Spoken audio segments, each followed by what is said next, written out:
এই হুনো খাউনটা নিয়ে এসে কইলাম বাড়িতে এসে খাইতে গেলে আবার কামের দেরি হইব, সন্ধ্যা হয়ে যাবো কাম করতে করতে। আচ্ছা ঠিক আছে, আমি নিয়ে আসবনি, চিন্তা করো না। দেরি করো না কইলাম। আর আমি কিন্তু দুপুরবেলা তাড়াতাড়ি চলে আসবো, রান্না বান্নাটা ঠিকঠাক মতো কইরা রাখো। ঠিক আছে চলো। আব্বা এতক্ষণ ধরে চেষ্টা করতেছো, তারপর আগুন জ্বলতেছে না। লাকড়িটা কি ভেজা নাকি? তুই যেই হারে চোখের পানি নাকের পানি ছাড়তেছস তাতে লাকড়ি এমনি ভিজা যাইব। সমান অধিকার দিতে গিয়া এখন তো মনে হইতেছে চোখে দেখার অধিকারই হারাই ফেলামো বাপ্পলাই। তাই তো দেখতেছি। আবার জ্বলছে জ্বলছে জ্বলছে, ধাক্কা দাও লাকড়ি জোরে ধাক্কা দাও।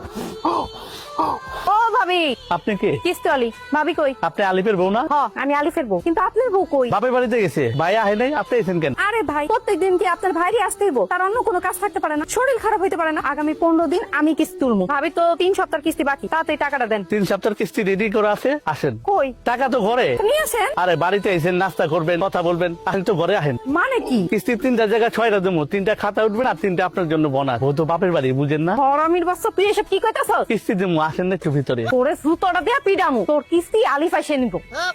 6 কিস্তি এক লগে দিতাম কিন্তু। কিরে রান্নার খবর কি? রান্না হইছে? ভাত হইছে? সব ভাত তো হইছে, তবে ছোট্ট একটা সমস্যা হয়ে গেছে। সমস্যা কি হইছে? করছস নাকি? তুই তো সব ভাত ফেলাই দিছস। এখন আমি তোর মাল লেগে কেমনে ভাত নিয়ে যাবো? তাহলে তো দুপুরের মধ্যে খাবার নিয়ে যেতে কইছে। এ আব্বা, আমি তোমার একমাত্র পোলা, ভাতের মার গালতে গিয়ে আমার হাতটা পুড়ে গেছে, সেটা নিয়ে তোমার কোনো চিন্তা নাই। তুমি আসো মার লেগে কেমনে ভাত লইয়া যাবে সেই চিন্তা লইয়া। তোর মার ভাত যদি আমি সময় মতো না নিয়ে যাই, তুই জানোস আমার খবর করে দিব। বউয়ের শাসন কি জিনিস, বউয়ের যন্ত্রণা কি জিনিস, তুই কি বুঝবি? এমন কইরা কইতাছো মনে হইতাছে তোমার একারই বউ আছে, আমার বউ নাই। আমি তারে কেমনে খাবার দিব সেটা কও, এটা বুদ্ধি দাও। এক কাম কর, উঠা মাটির থেকে সব ভাত উঠা ধুয়ে ফেলা। এই ভাতি ওকে খাওয়াবো, আমরা পরে রান্না করে খাবো। ঠিক আছে। তরকারির অবস্থা কি তোর? দেহি তরকারি ও রান্না শেষের পথে, লবণটা দেখো তো। দেহি লবণ হয়েছে। করছস কি? কিসে? লবণই তো দেশ নাই। কি কও, লবণ দিছি তো, খারাপ আবার দিতাছি। দে এবার দেখো তো। দেহি হয় নাই তো, আরো দে।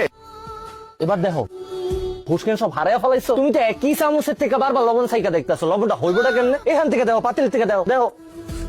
ঠিক আছে? ইয়াল্লাহ, এত লবণ দেয় মানুষ? তুমি নিজেই তো আমার লবণ দিতে কইলা, তাহলে এখন কি করুম? পানি দে, পানি কি করলি তুই? তুই কি এই তরকারির মধ্যে গোসল করবি? এত পানি দেয় কেউ? কি কো আপা, তুমিই তো আমার পানি ঢালতে কইলা। তোর মার সামনে তো আমি মুখ দেখাইতে পারুম না, লজ্জায়। খালি মার কথা লয়ে আইছো, আমি আমার বউয়ের সামনে কেমনে মুখ দেখাম? মারে আমি বুঝাই রাখবো, তুমি চিন্তা করো না। কি আর করবি? এগুলাই দিয়া দে, এগুলা লয়ে যাই। আল্লাহ জানে আজকে কি কবলে আছে। এটাই লয়ে যাও, যা আছে কপালে। হে বলা বেগম, আসো খাইয়া দাও, আসো আসো। এ বিকাল বাজে 4টা, তুমি এত করে খাও না? একটু দেরি হয়ে গেল, কি করুম কও? খাও।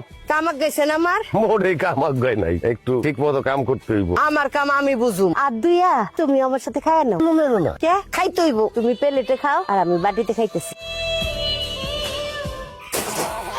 প্রথম রান্না করছি তো, এর লিগে একটু বড় সুস্বাদু হয়েছে, দারুণ খাবার হয়েছে। তুমি আমার স্বামী খাও। এ খাও কইলাম, খাও কইলাম, মুখে দাও। আমি বৈশা বৈশা দেখি। হ্যাঁ, সুন্দর করে আমার স্বামী ভাত খাও। পেট ভরা। খাও খাও খাও। বাহ, তোমার তো অনেক বড় সড় আয়োজন কইরা পুরস্কার দেওয়া উচিত। আমি পুরস্কার পাবো কেন? সেরা রাঁধুনি পুরস্কার।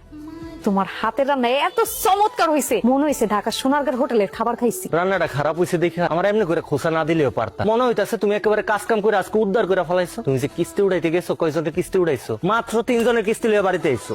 প্রথম বুঝতে সবার একটু সময় লাগে। ওইটাই আমারও আজকে প্রথম দিনই আসছিল, ওই কারণে রান্নাটা একটু খারাপ হয়েছে।